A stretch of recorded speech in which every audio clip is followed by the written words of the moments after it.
J'ai posé ma coupe de champagne, et j'ai souri poliment, pendant que mon cousin Derek continuait son monologue sur sa dernière promotion dans l'entreprise technologique.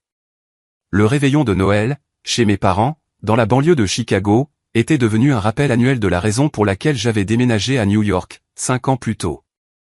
Emma, ma chérie, tu travailles toujours dans ce restaurant italien, a demandé ma tante Linda, sa voix portant ce ton particulier de préoccupation qui, en réalité, n'en était pas du tout.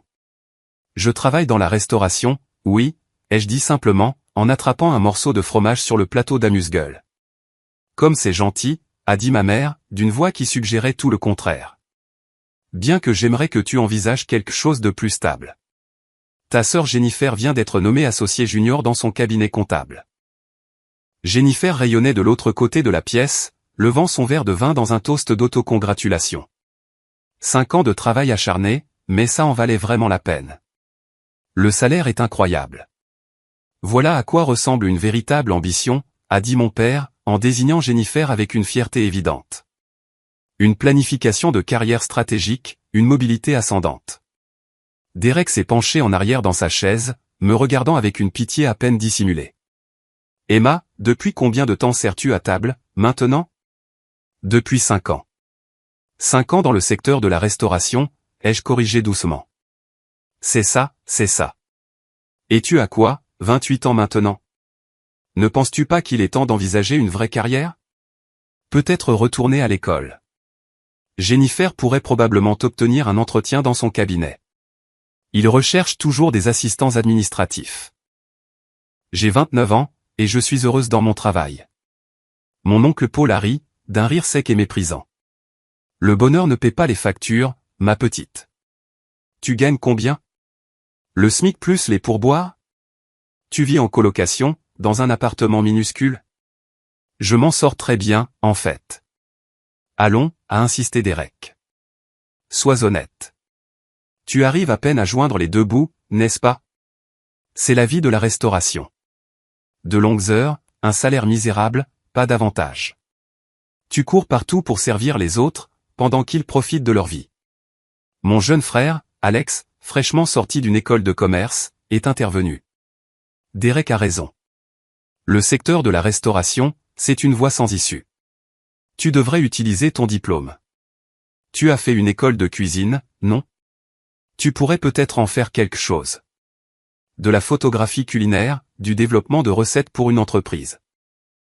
J'utilise mon diplôme de cuisine tous les jours, ai-je dit. Bien sûr, bien sûr. En faisant des pâtes et en portant des assiettes. Mon père a soupiré lourdement. Emma, quand vas-tu accepter que ce rêve de restaurant ne fonctionne pas? Ta mère et moi n'avons pas payé une école de cuisine pour que tu fasses carrière comme serveuse. Je ne suis pas une. Il n'y a pas de honte à avoir, a interrompu tante Linda. Le travail dans le service est un travail honnête. Il faut bien que quelqu'un le fasse.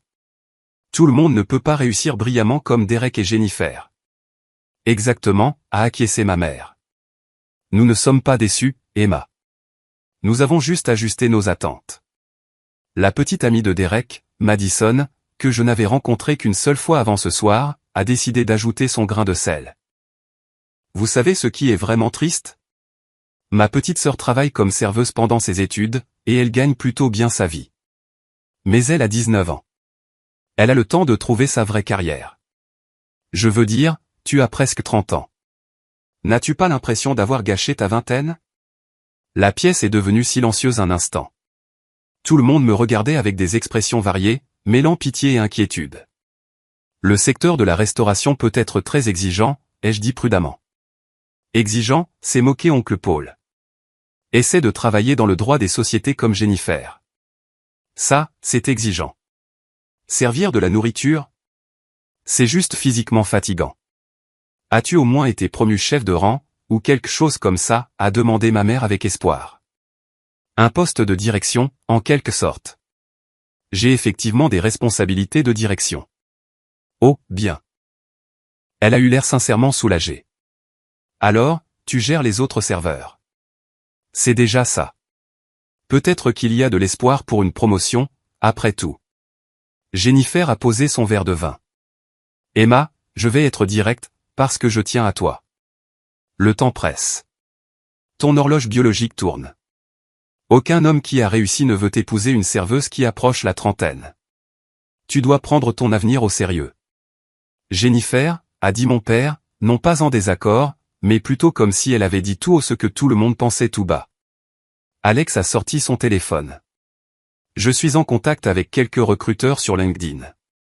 Service de restauration d'entreprise, gestion de services alimentaires, ce genre de choses. Tu veux que je t'envoie quelques postes de débutants? Le salaire serait bien meilleur que les pourboires, et tu aurais une véritable progression de carrière. C'est gentil, mais... Tu devrais accepter son offre, a interrompu Derek. À ton âge, avec ton expérience professionnelle limitée, tu ne peux pas te permettre d'être difficile. Un poste de débutant à 29 ans, c'est déjà être en retard, mais au moins, c'est quelque chose. Mon téléphone a vibré dans ma poche. Je l'ai ignoré. Et ce petit ami dont tu as parlé l'année dernière? A demandé tante Linda. Le chef. C'est toujours d'actualité. Nous ne sommes plus ensemble. Bien sûr que non, a marmonné Madison. 2 employés de restaurant. C'est la recette de la pauvreté. Madison, a ri Derek, sans vraiment la corriger. Je dis juste ce que tout le monde pense. Emma, tu as l'air gentille, mais tu dois être réaliste. Travailler dans la restauration à ton âge, ça crie le manque d'ambition. Les gens qui réussissent ne sortent pas avec des gens qui travaillent dans le service. C'est tout. Ma mère avait l'air sincèrement affligée. Emma, ma chérie, nous sommes inquiets pour toi. Tu vis à New York, tu travailles de longues heures pour un salaire de misère, sans véritable perspective. Ne veux-tu pas plus pour toi-même? J'ai plus. Elle ne le voit pas, a dit oncle Paul en secouant la tête. C'est le problème avec le secteur de la restauration. Ça devient tout ton univers. Tu perds toute perspective. Tu commences à penser que porter des assiettes, c'est une carrière. Jennifer s'est penchée en avant, son expression sympathique d'une manière qui était, en quelque sorte, pire que le mépris de Derek. Emma, je vais te donner un conseil brutal. Tu es sortie diplômée avec mention de l'école de cuisine. Tu aurais pu faire quelque chose de concret avec ce diplôme, développement de recettes en entreprise, conseil en restauration, sciences alimentaires. Mais à la place, tu fais littéralement ce que font les décrocheurs scolaires. Ne vois-tu pas tout le potentiel que tu as gâché? Mon travail est très épanouissant, ai-je dit doucement. Épanouissant ne compte pas si tu es fauché, a dit Alex. C'est la différence entre toi et moi. J'ai choisi une école de commerce parce que j'ai compris que la passion ne paie pas le loyer. Tu as choisi de suivre un rêve, et regarde où ça t'a mené. Derek s'est levé pour se resservir un verre. Vous vous souvenez, quand on était enfant, et qu'Emma disait qu'elle serait une chef célèbre? Qu'elle aurait son propre restaurant? Mon Dieu, on y a tous cru. Mais la réalité frappe fort, n'est-ce pas? Derek, ne sois pas cruel, a dit tante Linda. Mais elle souriait. Je ne suis pas cruel. Je suis honnête. Le secteur de la restauration est impitoyable. La plupart des restaurants font faillite en moins d'1 an. Les chances de vraiment réussir, je veux dire vraiment réussir, sont astronomiquement faibles. Emma a fait le bon choix en prenant simplement un travail de serveuse. Au moins, elle travaille. Mon téléphone a de nouveau vibré. Alerte prioritaire. Je l'ai sorti brièvement pour vérifier. Oh, allons, a dit Jennifer. Tu regardes sérieusement ton téléphone maintenant, pendant le dîner du réveillon de Noël? Qu'est-ce qui peut bien être si important? Quelqu'un a commandé des graissins supplémentaires? Je dois vérifier quelque chose. C'est exactement ce que je veux dire, a dit mon père. Aucun équilibre entre vie professionnelle et vie privée. Les restaurants te possèdent. On t'appelle probablement pour remplacer quelqu'un le soir du réveillon. Ce n'est pas une façon de vivre, Emma. Je me suis levé. Excusez-moi un instant. Laisse-la partir, a dit oncle Paul. C'est probablement son manager qui exige qu'elle vienne. La pauvre petite ne peut même pas dire non. Je suis entré dans le bureau de mon père et j'ai fermé la porte. 3 appels manqués de mon producteur exécutif, et 2 textos de mon attaché de presse. J'ai rappelé immédiatement. Emma, Dieu merci, a dit Marcus, sa voix portant cette urgence particulière qui signifiait que quelque chose n'allait pas. Nous avons un problème avec l'émission de ce soir. Quel genre de problème? Le vol du chef Ramsay est retardé. La météo à Londres. Il n'arrivera pas à temps pour le tournage en direct de la finale. Nous avons besoin de toi sur place dans 90 minutes. J'ai rapidement analysé la situation. Et le chef Morimoto? Déjà au studio, mais nous avons besoin des deux juges célèbres, et tu es notre remplaçante. Emma, je sais que c'est le réveillon de Noël et que tu es avec ta famille, mais nous parlons de la finale de la saison. 15 millions de téléspectateurs. Nous ne pouvons pas reporter, et nous ne pouvons pas le faire avec un seul juge célèbre. Où est le tournage?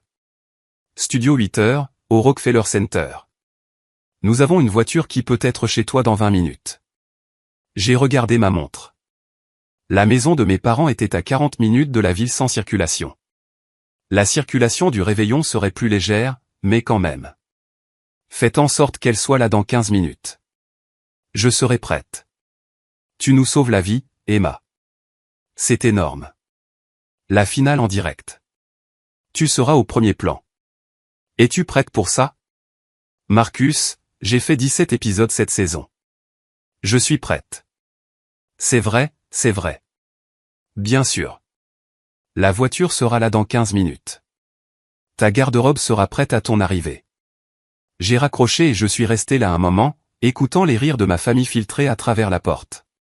Je pouvais entendre Derek raconter une histoire sur sa dernière acquisition technologique. Je suis retourné dans le salon. Tout le monde a levé les yeux. Je dois y aller, ai-je dit simplement. Y aller?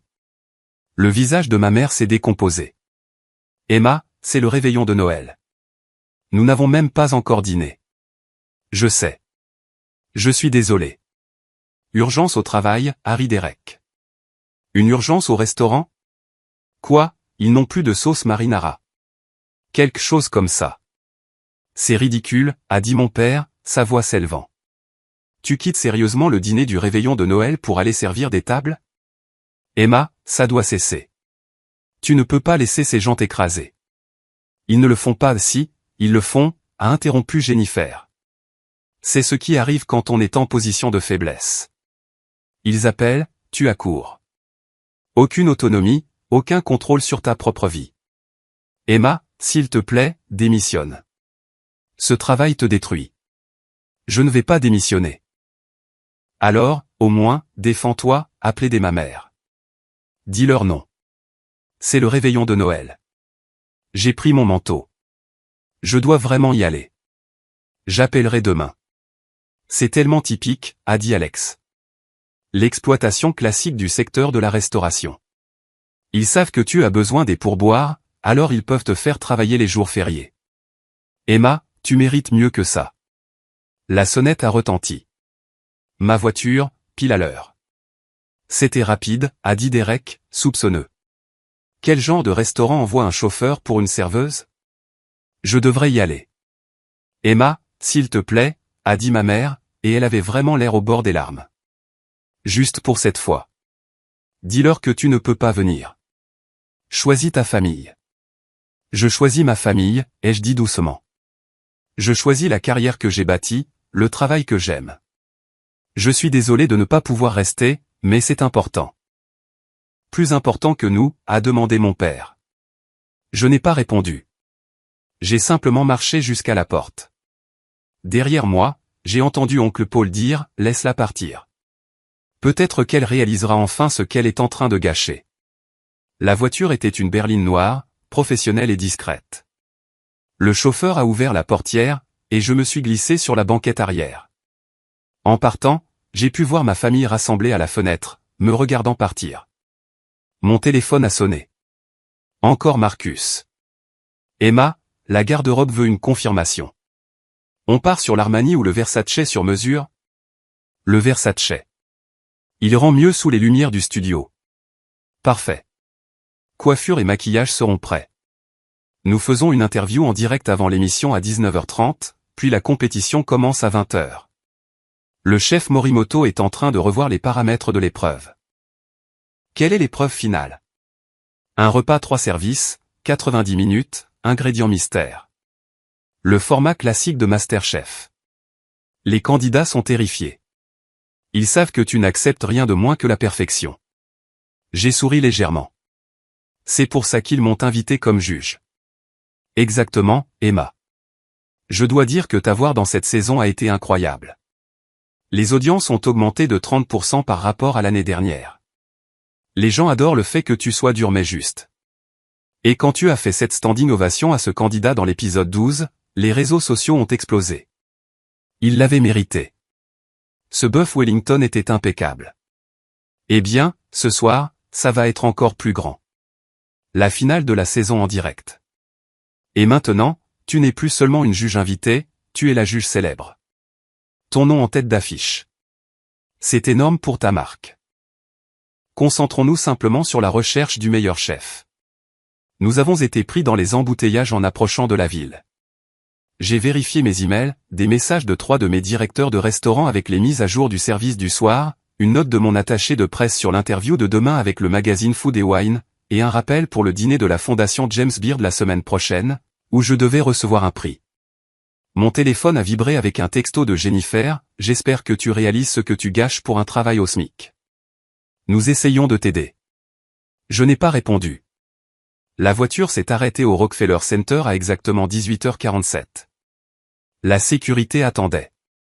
Chef Chin, a dit le garde en vérifiant ma carte d'identité sur sa liste. Vous êtes autorisé pour le studio 8h. Ils vous attendent. J'ai traversé les couloirs du 30 Rock, passant devant les studios de Saturday Night Live, devant les bureaux où l'histoire de la télévision s'était écrite pendant des décennies. Ces couloirs m'étaient désormais familiers. J'étais venu ici 17 fois cette saison, en plus de précédentes apparitions dans des émissions matinales et des late shows. Marcus m'a retrouvé à l'entrée du studio. Emma, tu es une vision. Viens, coiffure et maquillage t'attendent, et nous devons te faire passer à la garde-robe. Le chef Morimoto est dans sa loge.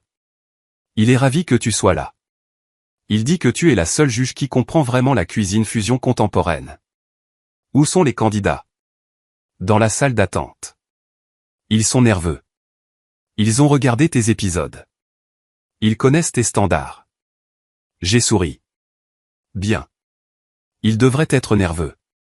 Coiffure et maquillage ont pris 30 minutes. La robe Versace, une pièce sur mesure d'un bleu nuit avec des détails en cristal stratégiquement placés, était parfaite. Ma styliste, Christina, a reculé et a hoché la tête avec approbation. Tu ressembles exactement à ce que tu es, a-t-elle dit. Une puissance culinaire. Ces candidats vont perdre la tête quand tu entreras. Ce n'est pas le but. Non, mais c'est un joli bonus. Elle a ajusté une dernière mèche de cheveux. Emma, puis-je juste dire que voir ta carrière exploser cette année a été incroyable. De ce portrait dans le New York Times aux étoiles Michelin, en passant par cette émission, tu es la preuve vivante que le travail acharné et le talent finissent par payer. Et beaucoup de chance. De la chance? Emma, tu possèdes 7 restaurants. 7. Tous couronnés de succès, la plupart avec une reconnaissance Michelin. Ce n'est pas de la chance. C'est du génie. On a frappé à la porte. Un des assistants de production a passé la tête. Chef Chin, nous avons besoin de vous pour l'interview d'avant-spectacle dans 5 minutes. J'arrive tout de suite. Marcus est apparu à mon coude alors que je me dirigeais vers le plateau. D'accord, donc l'interview est avec Sarah Mitchell de Culinary Today. Elle va te poser des questions sur tes restaurants, ta philosophie en tant que juge, et probablement sur les rumeurs de ton expansion à Las Vegas. Des questions classiques. Puis à 20h, on passe en direct avec la compétition. Les ingrédients mystères sont-ils assez difficiles? Emma, ils sont redoutables. Nous avons de la truffe blanche, des crevettes vivantes, du bœuf wagyu à 5, et des physalis, plus le garde-manger standard. 90 minutes pour créer 3 plats qui vous impressionneront, toi et le chef Morimoto. Les candidats se préparent depuis des semaines, mais rien ne peut vraiment vous préparer à cuisiner sous ton regard scrutateur. Je suis entré sur le plateau de l'avant-spectacle. Sarah Mitchell s'est levée en souriant chaleureusement. Chef Chin, merci beaucoup de nous rejoindre à si court préavis. Heureuse d'être ici, Sarah. Je dois vous demander. Réveillon de Noël, finale de la saison, en direct. Êtes-vous nerveuse? Excitée? Pas nerveuse. C'est ce que j'aime, trouver des talents extraordinaires et aider à former la prochaine génération de chefs. Parlons un instant de votre propre carrière. Il y a 5 ans, vous sortiez de l'école de cuisine. Aujourd'hui, vous possédez 7 restaurants à New York et à Boston. Vous avez obtenu un total de 9 étoiles Michelin pour vos établissements, et vous êtes l'une des plus jeunes chefs à avoir jamais atteint le statut de 3 étoiles. Quel est le secret? Il n'y a pas de secret, juste des standards implacables et une innovation constante. Je n'accepte pas la médiocrité dans mes cuisines, et je ne l'accepte pas de moi-même. Votre restaurant phare, Lunar, a été qualifié de réservation la plus difficile à obtenir à New York. Il y a une liste d'attente de 6 mois. Les gens offrent des milliers d'euros pour des tables. Qu'est-ce que ça fait? C'est une leçon d'humilité, mais c'est aussi une validation. Nous travaillons incroyablement dur pour offrir une expérience qui justifie cette demande. Et maintenant, en tant que juge sur MasterChef, vous avez apporté ce même standard exigeant à la télévision. Des candidats ont dit que vous étiez plus dur que Gordon Ramsay. J'ai souri. Je suis juste, mais j'ai des attentes élevées. Si vous voulez vous appeler chef, vous devez mériter ce titre.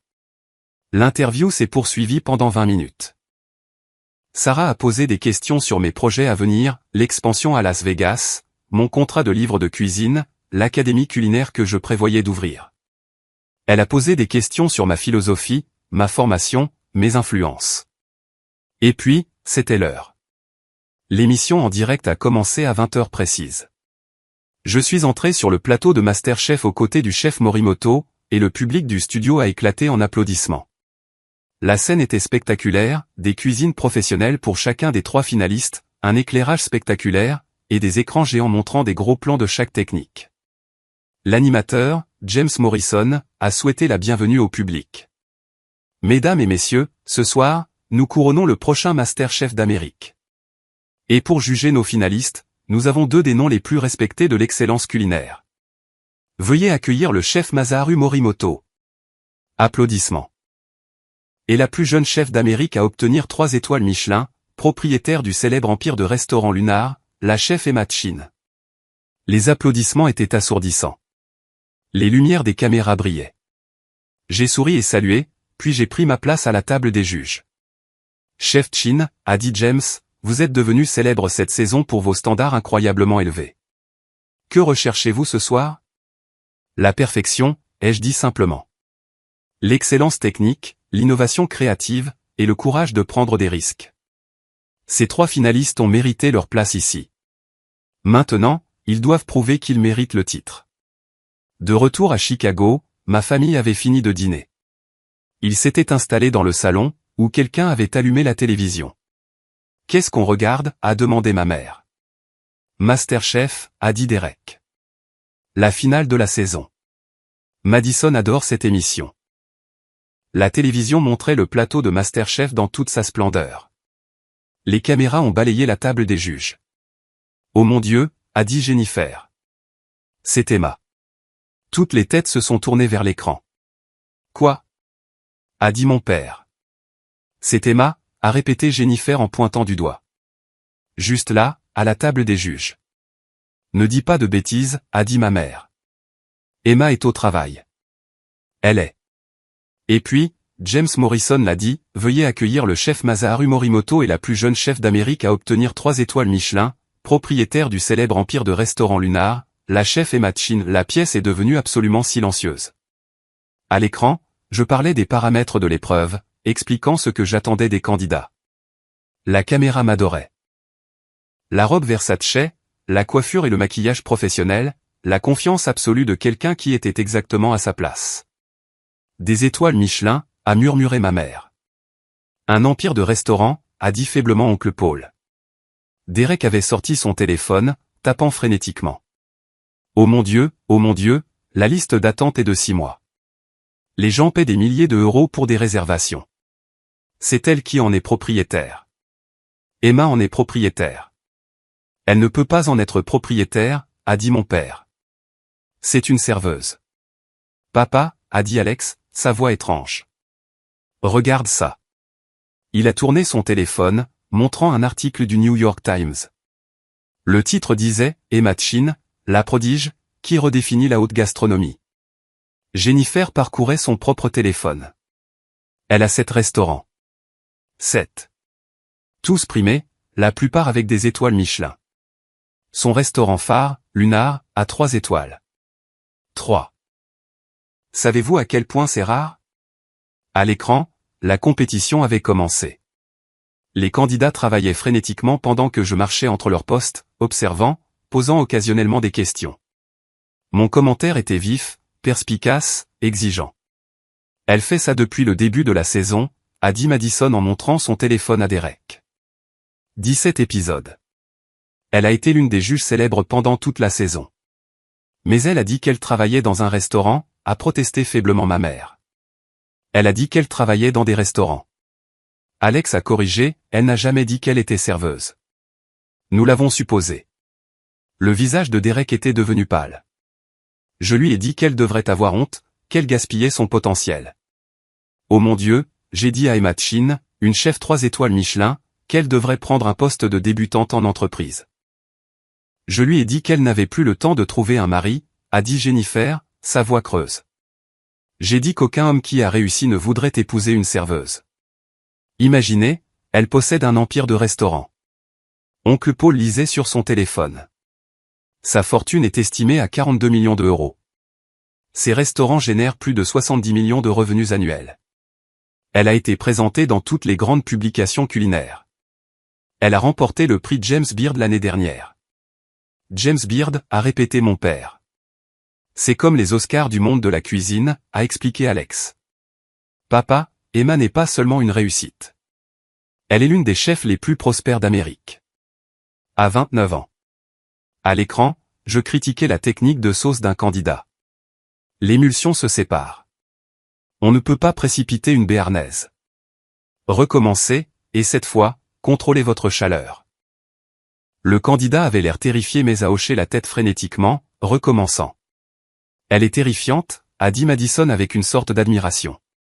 Mais regardez comme la nourriture est bonne quand ils suivent ses instructions. Elle n'est pas méchante. Elle leur apprend. Je lui ai dit de demander l'aide d'Alex pour trouver un poste de débutante, a dit ma mère en portant la main à sa bouche. Un poste de débutante. J'ai dit ça à Emma. Jennifer avait trouvé un autre article. Écoutez ça. L'approche de Chin à la cuisine moderne a révolutionné la scène gastronomique new-yorkaise. Sa fusion innovante de techniques traditionnelles avec la gastronomie moléculaire a créé une toute nouvelle catégorie de haute gastronomie. À 29 ans, elle a accompli ce que la plupart des chefs n'atteignent jamais en une vie. Et nous l'avons appelée serveuse, a dit Derek. Nous nous sommes moqués d'elle. J'ai dit qu'elle avait gâché sa vingtaine. Je lui ai dit qu'elle jetait sa vie par les fenêtres pour un travail au SMIC, a ajouté doucement tante Linda. À la télévision, les 90 minutes étaient écoulées. Les candidats ont présenté leurs plats. J'ai goûté chacun d'eux avec soin, mon visage ne révélant rien jusqu'à ce que je sois prête à parler. Ce bœuf est insuffisamment cuit, ai-je dit au premier candidat. Vous l'avez précipité. Les saveurs sont là, la réduction à la truffe est inspirée, mais vous avez sacrifié la technique pour la vitesse. C'est inacceptable à ce niveau. Le candidat avait l'air dévasté. Les plats du deuxième candidat étaient meilleurs. Vos crevettes sont parfaitement exécutées. La texture est idéale, l'assaisonnement est équilibré, mais votre dressage est timide. Vous avez la compétence technique. Maintenant, il vous faut le courage d'être audacieux. Le repas du troisième candidat était exceptionnel. J'ai goûté chaque plat, en prenant mon temps. Finalement, j'ai posé ma fourchette et les regardé droit dans les yeux. Ça, ai-je dit doucement, c'est le travail d'un vrai chef. Votre préparation du wagyu montre une profonde compréhension de la protéine. Votre réduction au physalis est innovante sans être gadget. Et ce dessert. J'ai pris une autre bouchée. Ce dessert est de l'art. Maîtrise technique, vision créative, et la confiance de suivre ses instincts. C'est ce que j'attendais de voir toute la saison. Je me suis levé de la table des juges, puis j'ai commencé à applaudir. Le chef Morimoto m'a rejointe, puis James Morrison, puis tout le public du studio. La candidate a fondu en larmes. Une standing ovation de la part de la chef Emma Chin, a dit James, sa voix pleine d'émotion. Mesdames et messieurs, je crois que nous avons trouvé notre master chef. De retour à Chicago, ma famille fixait toujours la télévision dans un silence stupéfait. Elle s'est levée et a applaudi, a murmuré Jennifer. Emma a fait une standing ovation à quelqu'un. À la télévision nationale, l'émission s'est poursuivie avec le jugement final, la délibération, et l'annonce du gagnant. Tout au long, j'étais posé, professionnel, articulé. Lorsque le gagnant a été annoncé, la troisième candidate dont le repas avait mérité la standing ovation, je lui ai serré la main et lui ai dit que je serais honoré de la voir dans l'une de mes cuisines. N'importe lequel de mes restaurants aurait de la chance d'avoir une chef de votre calibre, ai-je dit. Appelez-moi la semaine prochaine. Discutons de votre avenir. L'émission s'est terminée sur des images de moi et du chef Morimoto félicitant la gagnante, le générique défilant sur des images de la saison. Derek a été le premier à parler. Nous devons l'appeler, tout de suite. Nous devons nous excuser. Et dire quoi, a demandé Alex. Désolé, nous avons passé 5 ans à te traiter comme un échec, alors qu'en fait tu construisais un empire de restaurants. Je lui ai dit qu'elle n'avait pas d'ambition, a dit oncle Paul. J'ai dit qu'elle manquait de vision. Imaginez, elle a transformé une école de cuisine en une entreprise de 42 millions d'euros avant d'avoir 30 ans. Ma mère pleurait. Elle a essayé de nous le dire. Elle a dit qu'elle avait des responsabilités de direction. Elle a dit qu'elle s'en sortait bien, et nous. Nous n'avons pas écouté. Nous n'avons pas voulu écouter, a corrigé mon père. Nous avions déjà décidé qui elle était, ce qu'elle était. Rien de ce qu'elle aurait pu dire n'aurait changé notre opinion. Jennifer a posé son téléphone. J'ai trouvé une interview qu'elle a faite avec bon appétit. On lui a demandé pourquoi elle ne parlait pas beaucoup de son succès. Elle a dit, et je cite, « Les gens qui tiennent à moi savent ce que je fais. Ceux qui ne s'en soucient pas ont déjà leur opinion. Je préfère consacrer mon énergie à mon travail plutôt qu'à gérer les perceptions. » Ça parle de nous, a dit Derek. Elle parle de nous. Bien sûr qu'elle le fait, a dit Alex. Nous avons passé chaque réunion de famille à la démolir. Et au lieu de se défendre, elle a juste continué à construire, à réussir. Pendant que nous la critiquions d'être serveuse, elle gagnait des étoiles Michelin. La pièce est redevenue silencieuse. Finalement, ma mère a pris son téléphone. Je l'appelle. Elle est probablement encore au studio, a dit Jennifer. C'était une émission en direct. Elle aura des obligations après l'émission, des interviews avec la presse, probablement un dîner avec les dirigeants de la chaîne. Alors, je laisserai un message. Ma mère a composé le numéro. A attendu. Quand la messagerie vocale s'est déclenchée, sa voix a tremblé. Emma, c'est maman. Nous avons vu l'émission. Je t'ai vu. Ma chérie, je suis tellement désolé. Nous sommes tous si désolés. S'il te plaît, rappelle-nous. S'il te plaît. Nous devons te parler. Nous devons. Elle s'est interrompue et a raccroché. Elle ne rappellera pas ce soir, a dit Alex. Le feriez-vous? Personne n'a répondu. Je n'ai pas rappelé ce soir-là, ni le lendemain. J'étais occupé avec la presse post-émission, avec des réunions sur l'expansion à Las Vegas, avec les responsabilités infinies de la gestion de cet restaurant pendant la saison des fêtes. Mais 3 jours plus tard, je suis retourné à Chicago. Je n'ai prévenu personne de ma venue. Je me suis simplement présenté chez mes parents par un froid après-midi de décembre, et j'ai sonné à la porte. Ma mère a ouvert la porte. Son visage s'est décomposé quand elle m'a vu. Emma. Salut, maman. Entre, s'il te plaît. Tout le monde est là. Nous avons tous espéré que tu appellerais. Toute la famille était rassemblée dans le salon. Ils se sont tous levés quand je suis entré, l'air mal à l'aise et honteux. Emma, a commencé mon père. Nous te devons les excuses les plus profondes de notre vie. Ce que nous t'avons dit le soir du réveillon de Noël était inexcusable, a terminé oncle Paul. Je me suis assise sur le canapé. Ce que vous avez dit le soir du réveillon, c'est ce que vous dites depuis 5 ans. La seule différence, c'est que cette fois, vous avez découvert que vous aviez tort. Nous avons toujours eu tort, a dit Jennifer doucement. Nous avons eu tort depuis le début. Emma, j'ai lu tout ce que j'ai pu trouver sur toi ces 3 derniers jours. Tu es sorti major de ta promotion de l'école de cuisine. Tu as travaillé sous les ordres de Thomas Keller pendant 6 mois. Tu as ouvert ton premier restaurant à 24 ans, et il a obtenu une étoile Michelin en 8 mois. Tu as bâti cette carrière incroyable pendant tout le temps où nous pensions que tu servais juste des tables. Je n'ai jamais dit que je servais des tables. Non, a convenu Derek. C'est nous qui l'avons dit. Et tu nous as laissé le croire. Pourquoi? J'ai regardé autour de moi ma famille, les gens qui avaient passé des années à me mépriser, à se moquer de moi, à me prendre en pitié. Parce que rien de ce que j'aurais pu dire n'aurait changé votre opinion. Vous aviez décidé que j'étais un échec, et vous aviez besoin que je sois un échec. Alors, je vous ai laissé croire ce que vous vouliez croire, et je me suis concentré sur mon travail. Mais tu aurais pu nous le dire, a dit ma mère. Tu aurais pu nous montrer tes restaurants, tes récompenses, ton succès. M'auriez-vous cru si je vous avais dit il y a 5 ans que j'ouvrais un restaurant? Que auriez-vous dit? Silence. Vous m'auriez dit que je n'étais pas réaliste, ai-je continué. Que la plupart des restaurants font faillite. Que je devrais trouver un emploi sûr. Que je gaspillais mon potentiel. Alors, j'ai juste arrêté de partager. J'ai fait le travail, et je vous ai laissé penser ce que vous vouliez. Ça a dû être si solitaire, a dit Jennifer doucement. Parfois. Mais aussi libérateur. Je n'avais pas à justifier mes choix ou à défendre mes décisions.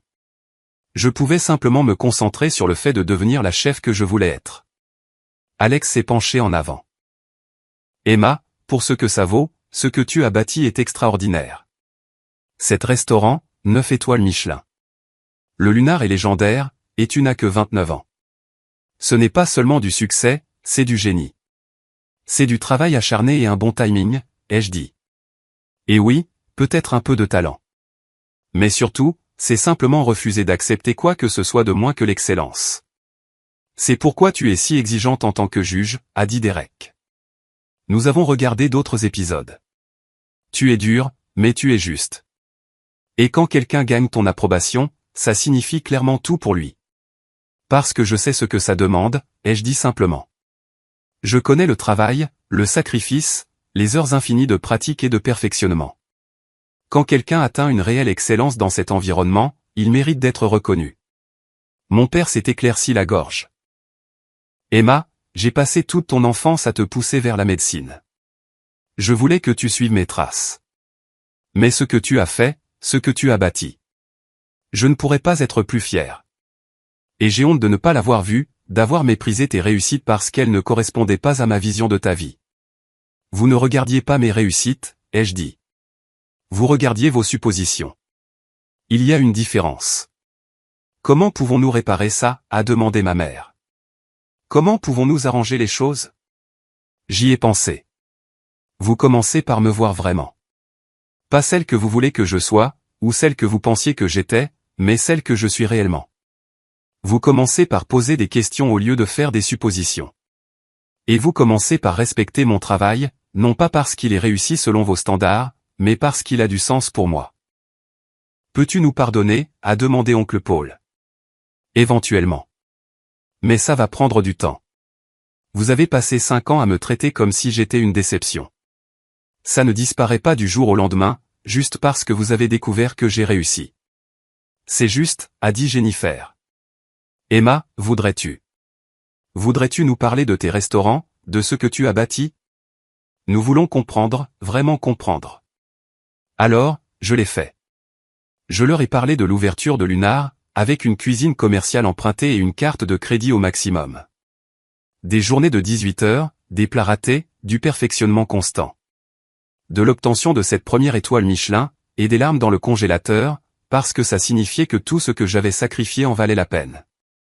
Je leur ai parlé de l'expansion, de la terreur et de l'excitation d'ouvrir un 2e emplacement, puis un 3e. De la construction d'une équipe de confiance, de la formation de jeunes chefs, de la responsabilité de maintenir des standards dans plusieurs cuisines. Je leur ai aussi parlé des échecs, des plats qui n'ont pas fonctionné, des concepts qui sont tombés à plat, des critiques qui ont fait mal.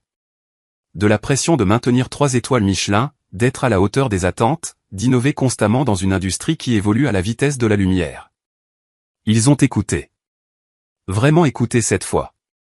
Ont posé des questions, ont essayé de comprendre. Ce n'était pas parfait. Ça n'effaçait pas 5 ans de mépris, mais c'était un début.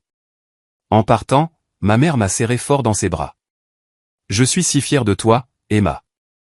J'aurais dû le dire il y a des années, mais je le dis maintenant. Ce que tu as bâti est extraordinaire. Merci, maman. Une dernière question, a dit Derek alors que je me dirigeais vers ma voiture. Cette standing ovation que tu as faite à l'émission. La candidate s'est mise à pleurer. Ça arrive souvent. J'ai souri. Seulement quand quelqu'un le mérite. L'excellence mérite d'être reconnue. Toujours. Je suis retourné à New York cette nuit-là, en pensant aux suppositions et aux perceptions, aux histoires que les familles se racontent. À la facilité avec laquelle on peut passer à côté de ce qui est juste devant soi, quand on a déjà décidé de ce que l'on regarde. Mon téléphone a sonné. Marcus, mon producteur exécutif. Emma, les audiences sont tombées. La finale a été l'épisode le mieux noté de l'histoire de MasterChef. 15,3 millions de téléspectateurs. La chaîne te veut pour la prochaine saison. Juge à plein temps, en tête d'affiche. Il propose aussi un contrat de développement pour ta propre émission. Laisse-moi y réfléchir. Réfléchis vite. Toutes les chaînes de la ville vont se bousculer après ces chiffres. Emma, tu n'es plus seulement une grande chef.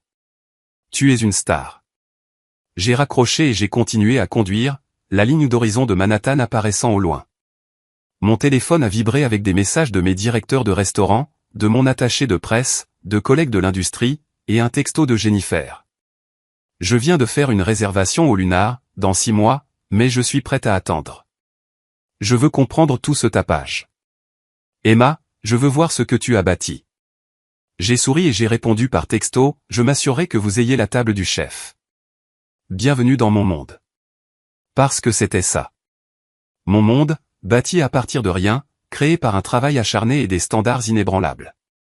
Un monde que ma famille n'avait jamais pris la peine de voir. Mais maintenant, il regardait.